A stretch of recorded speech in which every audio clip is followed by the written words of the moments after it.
कोई आनंद से फूला हुआ है तो कोई भय से भूला हुआ है। कर्ण आदि की बुद्धि काम नहीं कर रही है कि ये केशव कितने महान हैं, पीछे पीछे चल रहे हैं।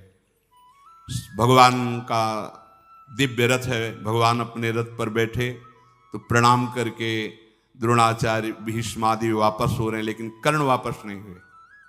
जब रथ चला तो पीछे पैदल कर्ण चल रहे हैं। भगवान ने पीछे मुड़ करके देखा तो कर्ण आ रहे हैं, तो कहा नजदीक आ जाओ, और अपने रथ पे बैठा ला। कहा हमारी इच्छा भी थी कि मैं तुमसे एकांत में मिलूं। तो उन्होंने कहा केशव, मुझे वेदविद जो ब्राह्मण जन हैं उनसे पता चला था कि भगवान का अवतार होगा। अब मैं समझ गया कि वही अवतार आप हैं। अभी तक तो मैं समझ नहीं पा रहा था कि तुम अर्जुन के मित्र हो, बहुत प्रभावशाली हो, पर जो मैंने ब्रह्म ऋषियों से सुना था आज मुझे अनुभव हो रहा है कि आप साक्षात भगवान हैं। भगवान ने कहा हाँ, जो वेद पारंगत विद्वान ब्रह्म ऋषियों ने तुम्हें बताया था वही मैं अवतार लेकर के इस जगत का भार उतारना चाहता हूं। तुम तत्वज्ञानी महापुरुषों का संग किए हो कर्ण, इसलिए मैं जो तुम्हें कह रहा हूं बिना संशय के बात को सुनना। तुम जानते हो सिद्धांत किसे कहते हो, धर्म किसे कहते हैं। तुम धर्मशास्त्र के सूक्ष्म विषय के ज्ञाता भी हो। तुम अधिरथ पुत्र नहीं हो। जो कुंती जी हमारी बुआ हैं, तुम उनके गर्भ से उत्पन्न हुए हो। तुम्हारे पिता भगवान भुवन भास्कर सूर्यदेव हैं। किशोर अवस्था में होने के कारण भयवश तुम्हें उन्होंने प्रवाहित कर दिया था। जो कवच कुंडल थे भगवान सूर्य के प्रताप से आपकी सुरक्षा के लिए थे। आप डूब नहीं सकते थे, आपके प्राण नहीं निकल सकते थे। इसलिए मैं जो कहने जा रहा हूं बहुत ध्यान से सुनना। तुम्हारा जन्म कुंती के गर्भ से हुआ और कुंती जी का ब्याह महाराज पांडु से हुआ। तो जो कन्यावस्था में दैवी शक्ति भगवान सूर्य के द्वारा तुम्हारा प्रादुर्भाव हुआ, तो ब्याह होने के बाद तुम्हारे पिता पांडु, तुम्हारा पुत्र भाव उनके और पिता भाव के संबंध में ये शास्त्रीय धर्मयुक्त है। इसलिए तुम महाराज युधिष्ठिर से बड़े हो। आज ही मैं चल करके बता देता हूं युधिष्ठिर जी को कि कर्ण तुम्हारा बड़ा भाई है। तत्काल वो तुम्हारे चरण छुएंगे। मेरे साथ चलो। और जब युधिष्ठिर जी चरण छुएंगे तो अर्जुन, नकुल, भीम, सहदेव ये तुम्हारे चरणों में ही बैठेंगे। और जब पांचों पांडव और उनके पांचों पुत्र सुभद्रा कुमार, अभिमन्यु ये तुम्हारे चरणों में बैठेंगे और मैं तुम्हारे साथ होऊंगा, तो त्रिभुवन में कोई ऐसा नहीं कि तुम्हारा विरोध कर सके। त्रिभुवन विजेता और सर्व पूजनीय कर्ण तुम हो। तुम कोई साधारण नहीं हो। ये जितने भी राजा आए हुए हैं, चाहे दुर्योधन के पक्ष क्यों 11 अक्षौणी सेना या 7 अक्षौणी सेना पांडवों के, ये सब तुम्हें नतमस्तक होंगे। युद्ध होगा ही नहीं, केवल तुम्हारे बल से युद्ध होने जा रहा है। इसलिए मेरी बात मान लो। ये हम एकांतिक रहस्य तुमसे बता दिया कि तुम महाराज युधिष्ठिर के बड़े भाई हो। तो जितने भी राजा आए हुए हैं वो सब तुम्हारा सम्मान करेंगे। वहां तो बात बनी नहीं, लेकिन तुम मेरी बात मान जाओ, बड़ा मंगल हो जाएगा जगत का। कर्ण ने कहा केशव, हंसते हुए उसने कहा कि बड़ा सौहार्द, बड़ा प्रेम, बड़ा मैत्री, बड़ा हित और परम सत्य आपके वचनों से प्रकाशित हो रहा है। निसंदेह, मुझे कोई संदेह नहीं आपके वचनों पर। जैसा आप कह रहे हैं अक्षरशः ऐसा ही हो जाए। अगर मैं आपकी बात मानूं तो ऐसा ही हो जाएगा। पर नहीं, मैं मानता हूं मैं कुंती का पुत्र हूं। मैं मानता हूं कि पांडु के जैसे और पुत्र उनको पिता, ऐसे मैं भी पिता कहने का अधिकार रखता हूं। अच्छी तरह जानता हूं आपने जो बताया है कि कुंती के गर्भ से भगवान सूर्य की कृपा से मेरा जन्म हुआ है, मुझे कोई संशय नहीं। पर भरी सभाओं में जब अपमान होता रहा, तब न एक बार आपने कहा, न एक बार माता कुंती ने कहा कि ये अधिरथ सूत पुत्र नहीं, ये मेरा पुत्र है। जहां मैं अपने बल विक्रम को दिखाने को किया, वहीं मेरा अपमान होता रहा है। मैं जीवन भर जलता रहा, किस लिए? मेरा क्या दोष था? मेरा दोष आप साबित कर दीजिए। भगवान सूर्य ने प्रकट किया और जल में फेंक दिया गया और अधिरथ सूत ने उठाया, इसमें मेरा क्या दोष रहा? जब मैं कभी अपना बल विक्रम अर्जुन के सामने प्रकट करता तो मेरा उपहास करके मुझे नीचा दिखाया जाता कि सूत पुत्र का अधिकार नहीं राजकुमार के सामने, चाहे वो द्रौपदी के स्वयंवर में हो, चाहे वो अश्व शिक्षा का पूर्णता का जब प्रदर्शन कराया जा रहा हो तब हो, या किसी भी राजसभा में हो, तब क्यों आप नहीं बोले? क्यों माता कुंती ने ये नहीं कहा कि ये मेरा पुत्र है? तब तो किसी ने नहीं कहा। आज जब ये बात आ गई समझ में कि अब युद्ध होगा ही, तो आप हमको समझा रहे हो केशव, मैं मान रहा हूं आपकी बात सत्य है, पर अब मैं सूत पुत्र ही रहूंगा। और दुर्योधन ने मुझे सम्मान दिया है, जीने की आशा डाल दी दुर्योधन ने। मैं कभी दुर्योधन के साथ अब दगाबाजी नहीं कर सकता। हे वृषणी नंदन श्री कृष्ण, मेरा एक नियम है कि एक बार जिसको वचन दे दिया तो प्राण छूट सकते हैं, वचन नहीं छूट सकते। मैंने दुर्योधन को अपना मान लिया है, अब मैं उसका साथ नहीं छोड़ सकता।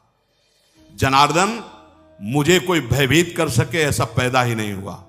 बध, बंधन, भय, लोभ, इनकी ताकत नहीं कि हमारे हृदय का परिवर्तन कर सके। पर जीवन बहुत कष्टमय कर्ण का रहा। अगर कहीं ये पता चल जाता भगवान सूर्य से प्रकट कर्ण, तो भगवान परशुराम जी शाप नहीं देते। हर जगह हार हुई, हर जगह उसको नीचा देखना पड़ा, पर था महापुरुष, सत्यवादी, परम दानी, पर अधर्मियों का संग हो गया, इसलिए हर जगह हार हुई, हर जगह परास्त हुई। तो ध्यान रखने का विषय है, आप सही हो, लेकिन आपने अगर गलत संग कर लिया है तो आपकी भीष्म जी अखंड बाल ब्रह्मचारी महाभागवत, लेकिन सिंहासन पर वचन दिए हुए हैं, इसलिए संग अधर्म का नीचा देखना पड़ा। तो जनार्दन, मैं दुर्योधन का साथ कभी नहीं छोड़ सकता, और युद्ध अवसर आने पर ललकार करके पांडवों से लड़ूंगा। कभी अपने हृदय में भाव नहीं लाऊंगा कि ये मेरे भाई हैं। मधुसूदन, इसमें संदेह नहीं कि आप हमसे बहुत हित की बात कह रहे हैं। पांडव आपके अधीन है, आप जैसी आज्ञा करेंगे तत्काल वो वैसा कर देंगे। पर मेरे और आपके बीच में जो वार्ता हुई है, इसे न पांडव जानेंगे और न कोई संसार का व्यक्ति, जब तक युद्ध नहीं हो जाता। और युद्ध में जब मैं मारा जाऊं, तब इसके बाद आप इस बात को भले, लेकिन तब तक ये आप वचन दीजिए कि आप इसे गोपनीय रखेंगे। अपनी इंद्रियों को संयम में रखने वाले धर्मात्मा युधिष्ठिर हैं, और तुम्हें अपना प्राण मानने वाले अर्जुन हैं। इसलिए मैं पहले से कह रहा हूं कि तुम निश्चिंत रहो, मैं ही मारा जाऊंगा, क्योंकि जिसके सहायक आप हो। मैं खूब अच्छी तरह से जानता हूं कि चाहे 11 क्षोणी नहीं और भी विशाल सेना दुर्योधन रख ले, लेकिन नाश उसी का होगा, क्योंकि अधर्म से चल रहा है। मैं सब जानता हूं। श्री कृष्ण, इस समय दुर्योधन, दुशासन या मुझ कर्ण पर केवल निमित्त मात्र दोष रखा जाए, क्योंकि इसके पूरे के पूरे मुखिया आप हैं। कर्ण ने कहा कि पूरे के पूरे मुखिया आप, पृथ्वी का भार दुर्योधन को निमित्त बनाकर उतारना चाहते हैं, इसीलिए ऐसा है। भगवान सब्यसाची अर्जुन तुम्हारे हाथ की कठपुतली है। कर्ण कह रहे, हे भगवान, सब्यसाची अर्जुन तुम्हारे हाथ की कठपुतली हैं, अर्थात तुम उनके यंत्री हो, वो तुम्हारे यंत्र हैं। इसलिए इस रणांगण में जो रण यज्ञ होगी, इसमें बलि मेरी ही चढ़ेगी, आप निश्चिंत रहिए, क्योंकि जिसके आप सहायक हैं उसका कोई नाश कर सके ये कर्ण की एकांतिक वार्ता भगवान के साथ हो रही। मैं जान रहा हूं कि पांडुनंदन महाबलशाली वायुपुत्र भीमसेन जिस समय अपने स्वरूप में आकर सिंहनाद करेंगे तो दुशासन का रक्त निश्चित पिएंगे। उन्होंने प्रण किया है तो छाती फाड़ेंगे वो, मुझे पता है। क्यों? क्योंकि इस रण यज्ञ में आपका सहयोग है। मुझे पता है कि जिस समय पांचाल राजकुमार धृष्टद्युम्न अपने स्वरूप में आकर खड़ा होगा तो द्रोणाचार्य का गर्दन वही उतारेगा। क्यों? क्योंकि आप उनके रक्षक हैं। मुझे पता है कि शिखंडी भीष्म जी के सामने खड़े होने के लायक भी नहीं है, लेकिन वो मार गिराने का काम करेगा। क्यों? क्योंकि आप उनके पक्ष में हो।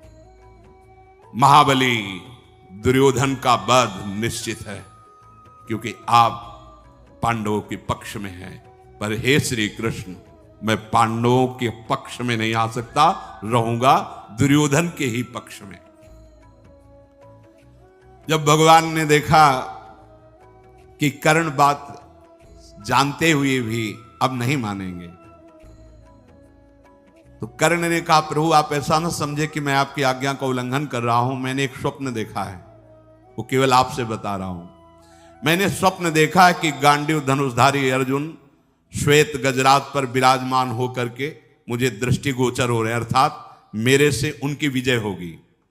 मैंने देखा है कि दुर्योधन में केवल 3 के मस्तक पर श्वेत पाग है और सबके लाल है, अर्थात सब मारे जाएंगे। 11 क्षोणी सेना में केवल 3 बचेंगे, अश्वत्थामा, कृपाचार्य और कृतवर्मा। ये 3 के माथे पे केवल सफेद पाग है, से सब मारे जाएंगे। जनार्दन, ये जो मैंने स्वप्न देखा है इससे मुझे निश्चित हो चुका है कि पांडवों की विजय होगी, कौरवों का विनाश होगा, साथ में मेरा भी। पर मैं डरने वाला नहीं हूं। मैं ललकार ललकार कर अपने भाइयों को मारूंगा, पांडवों को, पक्का। आप मुझे अब समझाने की चेष्टा न करें, अब मैं रहूंगा इसी पक्ष में। भगवान मुस्कुराए और रथ से उतरकर प्रणाम किया और कर्ण चला गया। और भगवान उपप्लव्य नगर की तरफ दारुक रथ हंकवाया। विदुर जी को बहुत चिंता हुई। विदुर जी कुंती के पास गए और कहा, चिरंजीवी पुत्रों को जन्म देने वाली भारी संकट उपस्थित है। भगवान आए, संधि करवा